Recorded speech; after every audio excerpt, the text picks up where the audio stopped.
Hello everyone, Johnny Hurricane here from GamersHeroes.com, and today we are going to be talking about why there's such a large disconnect between the 10 out of 10 review scores in The Last of Us and user opinions on the game. Let's get started. Okay, so if you have been paying attention to the video game sphere at all lately, you know that there is a huge issue with The Last of Us Part 2 in the 10 out of 10 review scores. I'm shooting out in my backyard today. The lake is simply too packed, a lot of noise down there, a lot of boats. It is Saturday, so just in case you're wondering. But let's get into it. So if you look at the Metacritic score, there's a lot of 10 out of 10s on The Last of Us Part 2. Then the user score, I really don't take much stock in the user score, but there is a problem when it is a 3.4. Now, here's the thing. I did just beat it, so I know it is possible to have beaten it by now. A lot of those user scores went out like as soon as user scores could go up. They didn't beat it, but still, there obviously is a problem, right? Let's get into it first. So I've been in the industry for about 10 years. I've been reviewing games for about 10 years. Me and Smith and Casey have been doing it for about 10 years. So I am at least somewhat qualified to answer why that they gave this game a 10 out of 10. I am not giving it a 10 out of 10. I just beat it. I know my score. You'll have to wait till tomorrow. My review notes are done. I have to write the review, do the video, etc. But let's bring it back. So why did these guys give it a 10 out of 10? So in the video game industry, it happens a lot. There is a drought. I should have looked this up beforehand, but off the top of my head, I believe the last AAA release was Final Fantasy VII Remake, which was way back in April. It's been about 2.5 months, not 2.5, 2 months and a couple weeks, whatever, since the last big AAA release. That's a lot of downtime for games journalists, and they get anxiety. On top of this, there's so much crap going on in the world right now with Corona and all the rallies and shit like that. Anxiety starts to build up, and then finally they get to work again. Last of Us Part 2 comes in. It comes in 2 weeks early for, we did not get a review copy for the record. It comes in 2 weeks early for these guys that get it, and they are just elated to finally be playing it. So elated that perhaps their score has been boosted a little bit, or a lot of bit in the case of a 10 out of 10. Simply, it's not a 10 out of 10. It's not because of the reasons you might be thinking, but there's pacing issues is one thing, but we'll get into that in the review. Now, I've been in this situation before, but we here at Gamers Heroes generally score a little bit lower. We're on the lower side of the spectrum. If you look at our averages, we generally score about 1.5 to 2 points lower than the average review outlet. And that is why we don't generally get bigger games early on release, because we are, a wild card. We don't really know where we're gonna go, and yeah, it is what it is. But when you get back to work, and see, a lot of you actually could probably relate to this. You're out of work right now because of Corona. Once you get back to work, you're gonna be happy just to be working again, because you're gonna be being kept busy, distracted on what's going on. And all of these bring up your feeling of happiness, right? Your elation. You're like, oh, you're finally settling in, the anxiety's starting to disappear, and you're in a good mood, a really, really good mood. Now, the problem is you have to be able to pull yourself out of that good mood and put yourself in the reviewer shoes, which is not something a lot of these guys can do. It shows very often. There's a lot of scores that are just, The Last of Us is one of those, The Last of Us Part 2 is one of these, but it happens often for other games as well. They're just happy to be working again, happy to be doing something, and that's why the score is so high.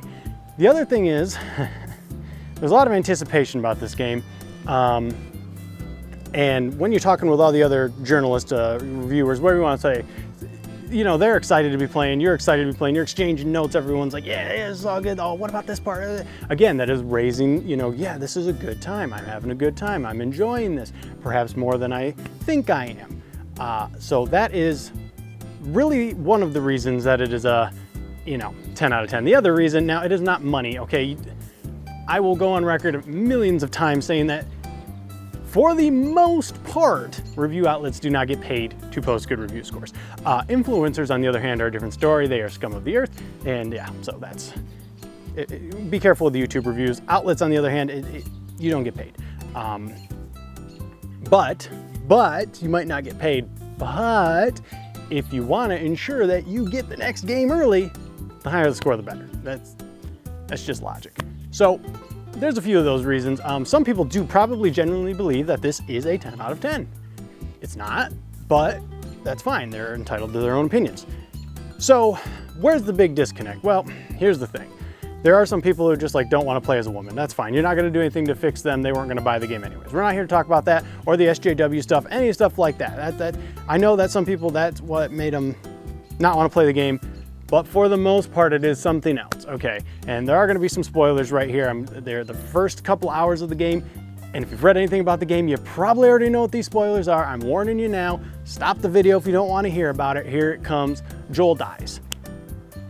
Joel dies about, I don't know, an hour and a half, 2 hours into the game, and the problem I have with a lot of these reviews, and this is not the fault of the reviewers, but them accepting the embargo, the review embargo.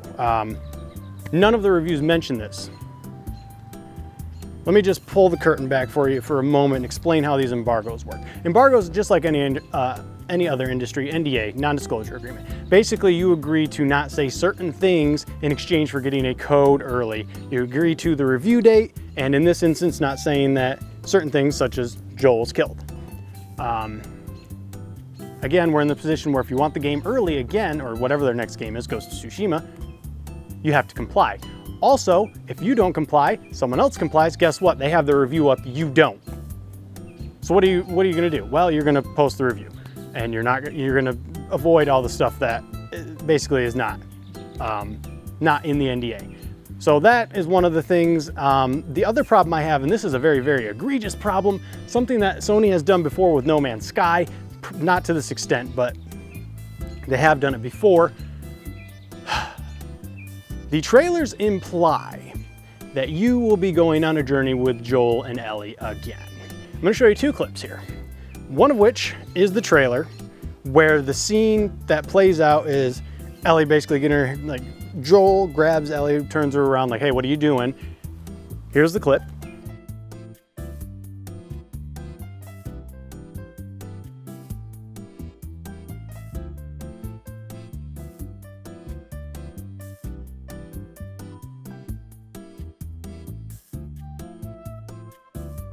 All right, now that's from official trailer, official marketing, whatever. So they're, trying to tell you, hey, guess what? Joel's in it. And here's the actual clip.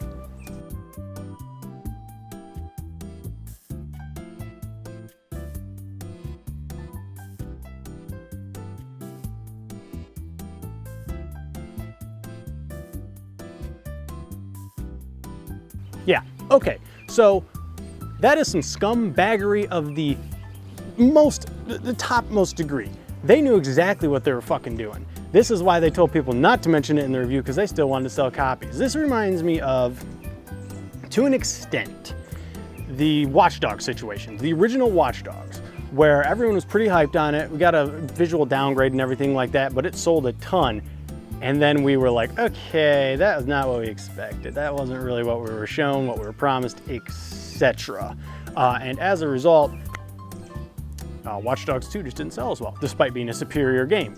Now, The Last of Us 2 is going to sell very well. Still going to sell very well. Probably, like I said in the previous video, top 3 of the PlayStation 4's lifetime, most likely. I know that there are a lot of people that are not buying it, but that is it's still a pretty small portion.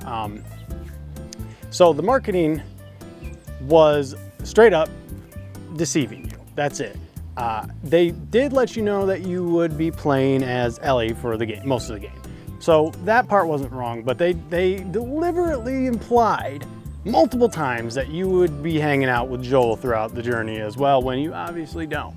The other thing I'm having issues with, and I think a lot of other people are having issues with, there's a lot of shock value just for shock value's sake. I'm gonna do a minor spoiler here. If you stuck around through the first spoiler, you're not gonna care about this one. As Ellie, you ride around on this horse named Shimmer. You already know where I'm going with this.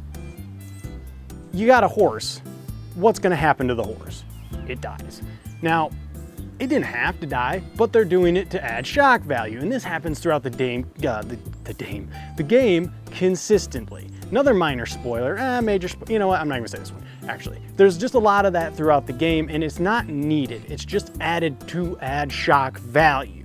And it's just, all this stuff starts adding up into this thing where people that are actually playing the game look at these 10 out of 10 review scores and automatically assume that, hey, well, someone's paying someone. And I can understand their perspective on this. Because if you're not in the industry, you don't understand necessarily how it works. But at the same time, oh, these 10 out of 10s are coming, and it is a lot, like a lot, way more than I had expected. And I can't fathom necessarily how all of them got to this score after playing it and beating it. Maybe it's because I rush isn't the right word, but I have been playing it consistently to get done with it so I can get my review out and get all my content out for it. And they had a couple weeks. Maybe if you do it in a slower burn, it is a 10 out of 10. I don't know. Well, no, it's not. It's not, because the pacing in the game is absolutely trash. The Last of Us Part 1 is just a better game overall, and it's not because of Joel, because you're playing a white dude. It's because it's a better game, because the characters in that game, Joel and Ellie, when they're going together on this journey, is paced much better. And you feel like, you know, you're actually stuck in Apocalypse with this young lady, and you have to get her to the quarantine zone or the hospital or whatever it is. It's not a better story, it's just told better. And that's the big issue with the game.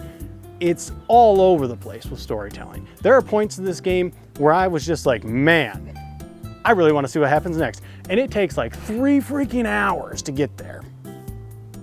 There's no excuse for that. So that's why there's a really big disconnect in between these two. As I said, they did it with The Last of Us, or not The Last of Us, they did it with No Man's Sky, right? They kept showing this game over and over and over as the next coming of, you know, the best game ever. And then it came out and we all just kind of slammed it because it wasn't that good of a game, but they kept pushing that it was going to be great. Shout out to Smith. He was calling their bullshit since day one. He was like, I don't know what y'all are seeing in this game. It ain't going to be that great. And a lot of you are probably going to say, oh, I knew it wasn't going to be that great. Yeah, a lot of you thought it was going to be amazing. Now it is a great game now, but it wasn't when it launched. So this is why there's a disconnect between the review scores and the player base at the moment. And of course, as I said, there is a lot of political stuff involved in the game. Here's the thing with me, man. There's a real simple rule. We had it back at a place we used to hang out. It was in a wall, and it said, no religion, no politics. Simple rule that I live by, and guess what? I get along with damn near everyone. Because here's the thing about politics. Either A, I agree with you and we're just gonna go ahead and have a circle jerk over each other, or B, I don't agree with you and we're gonna go back and forth, and I'm gonna be more entrenched in my view and you're gonna be more entrenched in your view, because that's how it works.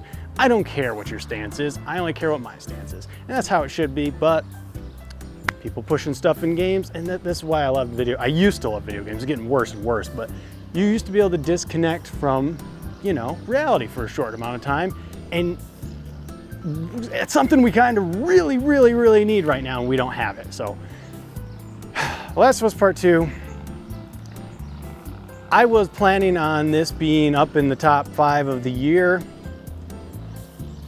I don't think so. I mean, it's looking like man, that guy's boat. I don't know if y'all can hear that, but that not sound good.